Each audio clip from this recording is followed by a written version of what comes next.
दोस्तों, स्वागत है हॉन्टेड हिंदी में। तो बिना समय गवाए स्टोरी शुरू करते हैं। ठंड का समय था। शहर में घना कोहरा छाया हुआ था।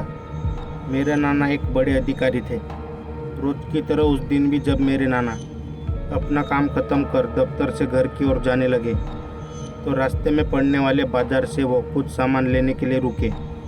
उनके बाकी साथी आगे चले गए और वो पीछे छूट गए। सामान लेते लेते उन्हें टाइम का पता ही नहीं चला और जब नाना जी ने अपनी घड़ी देखी तो टाइम देखकर उन्हें लगा कि आज घर पहुंचने में बहुत देर हो जाएगी। उन्होंने सोचा जंगल के रास्ते से अगर जाऊंगा तो जल्दी पहुंच जाऊंगा, इसलिए उन्होंने जंगल की ओर गाड़ी घुमा ली। काफ़ी अंधेरा हो गया था। नाना जी तेज गति के साथ गाड़ी चला रहे थे, लेकिन उनके गाड़ी के आगे एक औरत आ गई और उन्हें झटके से ब्रेक मारनी पड़ी। जो औरत गाड़ी के सामने आई थी, नाना जी को लगा कि वो जरूर किसी मजदूर की पत्नी होगी जो रास्ता भटक गई है। रास्ता सुनसान था, इसलिए उन्होंने सोचा कि इस महिला की मदद की जाए। उन्होंने उस औरत से पूछा कि यह अकेली क्या कर रही है। उसने कोई जवाब नहीं दिया और ज़ोर ज़ोर से रोने लगी। ऐसा लग रहा था कि मानो सारा जंगल उसकी आवाज़ से गूंज रहा हो। नाना जी ने उसे बोला कि तुम मेरे साथ घर चलो, सुबह तुम्हें तुम्हारे घर छोड़ दूंगा। वो नाना जी के साथ चलने के लिए तैयार हो गई और गाड़ी के पीछे वाली सीट पर बैठ गई। रीति रिवाज के कारण उसने अपने सिर पर घूंघट डाला रखा था, जिसकी वजह से उसका चेहरा छिपा हुआ था। घर पर सब नाना जी का इंतज़ार कर रहे थे। जैसे ही गाड़ी की आवाज़ आई, सब लोग इकट्ठा हो गए। जब उस महिला के बारे में घर में पूछा गया तो नाना जी ने सारी कहानी बताई। नाना जी ने कहा, आज खाना यही बना देगी। लेकिन मेरी माँ को उस महिला पर शक हो गया। उन्हें लगा कि यह कोई चोरनी है जो घर का सामान चुरा कर भाग जाएगी। माँ ने उसे रसोई में जाकर खाना बनाने को कहा। वो बिना कोई जवाब दिए वहाँ से चली गई और रसोई में से अजीब अजीब आवाज़ें आ रही थी।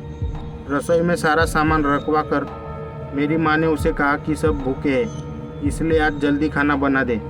उसे रसोई में भेज तो दिया, लेकिन माँ का मन अभी भी शांत नहीं हुआ। 10 मिनट के बाद माँ रसोई में पहुँची तो देखा तो अभी भी वो थैली से मछलियाँ निकाल रही थी। ये देखकर माँ को गुस्सा आ गया। उन्होंने उसे बोला कि अभी तक तुमने खाना नहीं बनाना शुरू किया, कब बनेगा और कब हम खाएंगे। उस महिला का चेहरा अभी भी ढका हुआ था, इसलिए किसी ने उसका चेहरा भी नहीं देखा था। माँ उसका चेहरा देखने की कोशिश कर रही थी, लेकिन उन्हें उनकी झलक भी दिखाई नहीं दी। माँ ने कहा कोई ज़रूरत हो तो बुला लेना, लेकिन फिर भी वो कुछ नहीं बोली। उन्हें लगा कि शायद अनजान लोगों से डर रही होगी। माँ रसोई में से चली गई। जब 10 मिनट के बाद वो फिर से वापस आई तो रसोई का दृश्य देखकर माँ डर गई। उनके पैर जैसे ही वहाँ जम गए, उनके गले की आवाज़ नहीं निकल रही थी। उन्होंने देखा कि वो औरत रसोई में ओटे पर बैठकर कच्ची मच्छियाँ खा रही है और सारी रसोई में हड्डियाँ, मांस के टुकड़े बिखरे पड़े हैं और उसके सिर का घूंघट भी उतरा हुआ था। उसका चेहरा बेहद ही खौफनाक था। बाल बहुत ही बड़े और नाखून एकदम काले थे।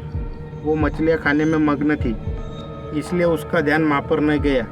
माँ भी चिल्लाई नहीं, क्योंकि वो ज़्यादा खतरनाक ना हो जाए। माँ ने चूल्हे में से एक थाल उठाया और कोयला उठाकर उसकी तरफ दौड़ी। कोयला उस चुड़ैल पर फेंक दिया। आग की जलन की वजह से वो चुड़ैल ज़ोर ज़ोर से आवाज़ें निकालने लगी। उसकी आवाज़ सुनकर सारा घर इकट्ठा हो गया। उसे आग दिखाकर घर से बाहर निकाला गया। उसकी आवाज़ इतनी तेज थी कि आसपास के लोगों का भी बाहर जमावड़ा लग गया। वो चुड़ैल लोगों की भीड़ को हटाते हुए जंगल की तरफ दौड़ने लगी।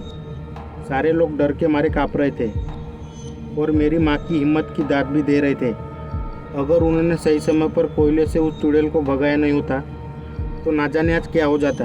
अगर आपको ये स्टोरी पसंद आई हो तो इसे लाइक, शेयर और ऐसे ही स्टोरीज देखने के लिए चैनल को सब्सक्राइब जरूर कर लेना।